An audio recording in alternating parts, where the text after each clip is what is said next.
Young double slit experiment का intensity से related जो क्वेश्चन है उसको हम लोग करते हैं। और दिया हुआ है, ये एनसीईआरटी का सवाल है 10.5, दिया हुआ है कि मोनोक्रोमेटिक लाइट में जब इंटेंसिटी पाथ डिफरेंस लैम्डा है तो इंटेंसिटी के है, ये दिया हुआ है। जब पाथ डिफरेंस लैम्डा बाई 3 होगा तो उस समय का इंटेंसिटी आपको निकालना है, सिंपल।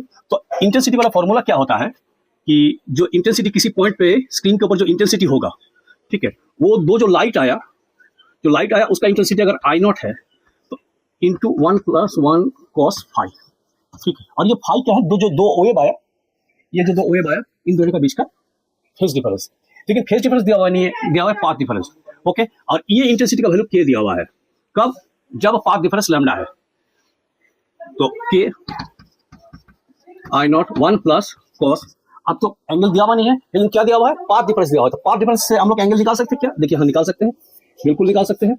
ये आपका एक वेव होता है, ठीक, ये वेव हुआ लैम्डा, ये अगर 0 है, ये पाई है, ये 2 पाई है, यानी अगर लैम्डा है तो एंगल का वैल्यू हो जाएगा 2 पाई। तो यहाँ पर लिख देंगे cos 2 पाई, क्योंकि लैम्डा दिया हुआ है, लैम्डा का मतलब 2 पाई, ठीक है। और ये इंटेंसिटी जहां दो रे मीट कर रहा है, दो मोनोक्रोमेटिक लाइट मीट कर रहा है, वो पर इंटेंसिटी के दिया हुआ है, ठीक है। तो ये 2 पाई और cos 2 पाई का वैल्यू होता है 1, सो 2 आई नॉट 1 + 1, 1 + 1 2 हो जाएगा, 2 × 4, यानी के का वैल्यू हो गया 4 आई नॉट, ठीक है। तो हम लोग लिख सकते हैं I naught is equal to k/4, fine.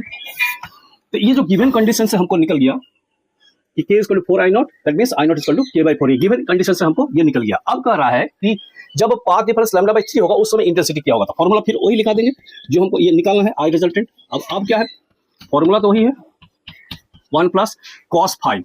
अब cos 5 का वैल्यू पहले लैम्डा था तो 2 पाई लिए थे, अब क्या है λ/3 है, तो λ/3 का मतलब क्या हो जाएगा 2 पाई/3, 2 पाई/3 का मतलब 120 डिग्री, 120 डिग्री। अब हमें एंगल लेना है cos 120 degree, okay. cos 120 degree का वैल्यू होता है -½ सो ये हो गया 2 आई नॉट की जगह लिख दिया k/4, जो कि यहां से आया था, लिख दिए k/4 और 1 - ½ 1 - ½ हाफ होता है, यानी 2 × k/4 × ½ 2 कट गया, यानी आपका आंसर जो हाँ वो हो जाएगा k/4। एक इंपॉर्टेंट सवाल है ये, ठीक है, यही आपका आंसर होगा।